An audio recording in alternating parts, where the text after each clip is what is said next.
Imagine a serial killer so elusive, so mysterious, that his identity remains unknown over half a century later. Who was the Zodiac Killer?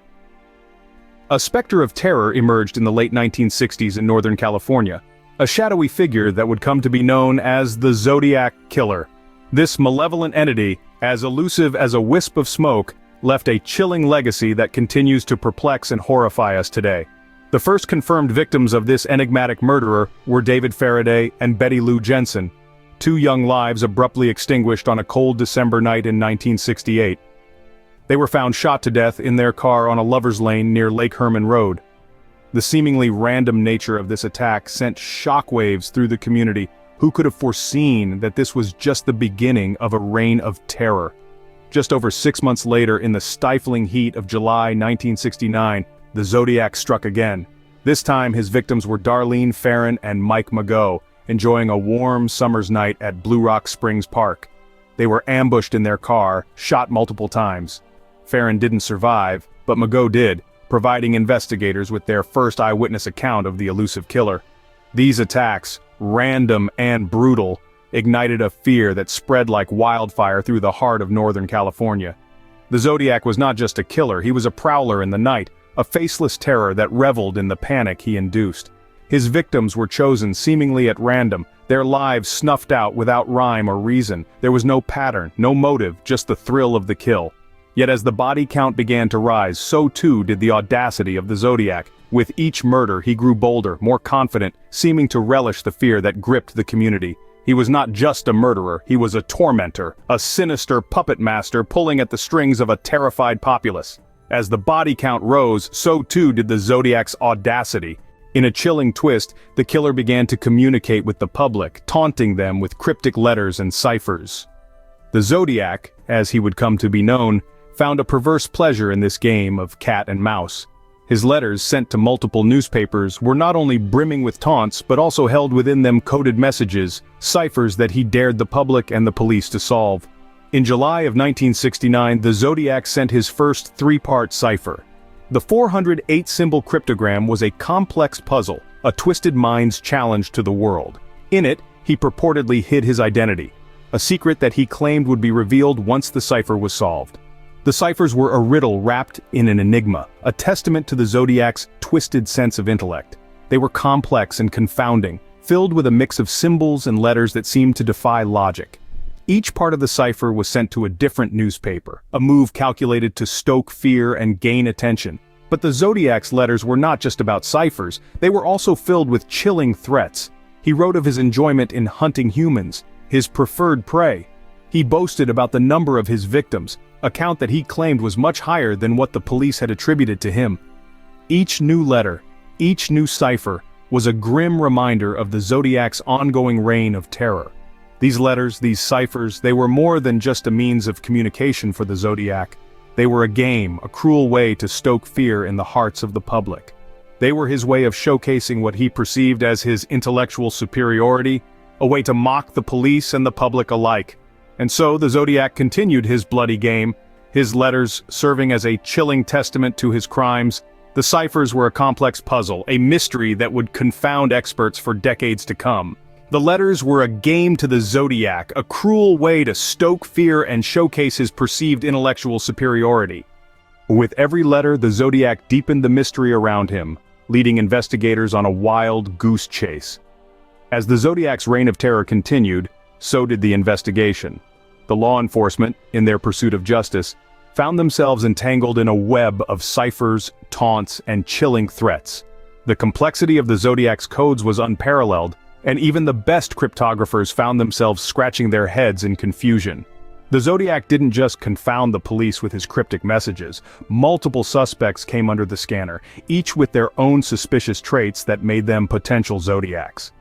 There was the school teacher who was a cryptogram enthusiast, the naval officer whose handwriting bore a striking resemblance to the Zodiac's, and the convicted felon who boasted about his crimes in prison. Yet none of these suspects could be conclusively linked to the Zodiac killings. The investigations were not confined to the police force alone. Amateur sleuths, drawn in by the tantalizing mystery, began their own probes into the Zodiac's identity. Armed with little more than their curiosity and the internet, these self-appointed detectives dove headfirst into the sea of clues left behind by the Zodiac. Their theories were as varied as they were numerous, but none brought them any closer to unmasking the killer. The Zodiac seemed to revel in the chaos he had sown. He continued to send letters, each more baffling than the last, as if mocking the futile attempts to catch him. The police, for all their resources and expertise, found themselves chasing shadows, always a step behind the elusive killer. Yet despite the hurdles, the hunt for the Zodiac never waned. The police, the amateur detectives, and the cryptographers persisted in their quest for the truth, determined to bring the Zodiac to justice. But the Zodiac, much like a ghost, continued to drift through the fog of uncertainty, always just out of reach. Despite the best efforts of detectives and cryptographers, the Zodiac remained a step ahead, a ghost drifting through the fog of uncertainty. As years turned into decades, the Zodiac's identity remained shrouded in mystery. The elusive phantom, known only as the Zodiac, has continued to captivate the minds of investigators and the public alike.